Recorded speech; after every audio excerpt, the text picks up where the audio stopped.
এবার কি লঙ্কা জ্বালাতে পারবে বাংলাদেশ? কয়েক বছর ধরে প্রায় নিয়মিতই দেখা হচ্ছে বাংলাদেশ ও শ্রীলঙ্কার ম্যাচ। আর সেই ম্যাচগুলোর উত্তেজনা ও অন্যান্য ঘটনা প্রবাহ ইদানিং বাংলাদেশ শ্রীলঙ্কা লড়াইটাকে এশিয়া ক্রিকেটের অন্যতম আকর্ষণীয় দ্বৈরথ বানিয়ে তুলেছে। গত জুলাই শ্রীলঙ্কার মাটিতে দিয়ে তাদের বিপক্ষে 3 ম্যাচের টি-20 সিরিজে 2-1 ব্যবধানে জিতেছিল বাংলাদেশ। এরপর এশিয়া কাপের গ্রুপ পর্বে যদিও বাংলাদেশ হেরে যায় শ্রীলঙ্কার কাছে, কি কাকতাল! তারপর বাংলাদেশের ভাগ্য চলে গিয়েছিল লঙ্কানদের হাতে। শ্রীলঙ্কা অবশ্য নিরাশ করেননি বাংলাদেশ ক্রিকেট দলকে। গ্রুপ পর্বের শেষ ম্যাচে আফগানিস্তানকে হারিয়ে তারা সুপার 4-এ উঠেছে বাংলাদেশকে নিয়েই।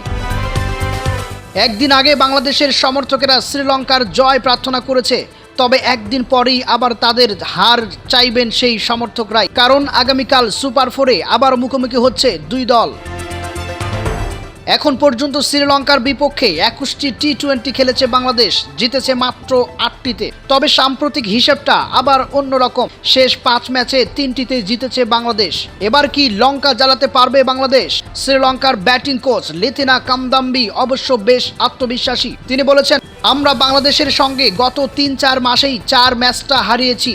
আমরা তাদের শক্তি ও দুর্বলতা জানি। আমি নিশ্চিত আমাদের ছেলেরা ভালো লড়াই করবে, তারা খুব ভালো দল। আশা করছি আমাদের ছেলেরা তাদের বিপক্ষে পরিকল্পনা ঠিকঠাক বাস্তবায়ন করতে পারবে। এশিয়া কাপের গ্রুপ পর্বের সবগুলো ম্যাচ জিতে গ্রুপ চ্যাম্পিয়ন হয়ে সুপার 4-এর জায়গা পেয়েছে শ্রীলঙ্কা। কাল আফগানিস্তানের বিপক্ষে শেষ ম্যাচেও 174 রান তারা করতে নেমে 8 বল আর 6 উইকেট হাতে রেখেই জয় পেয়েছে তারা।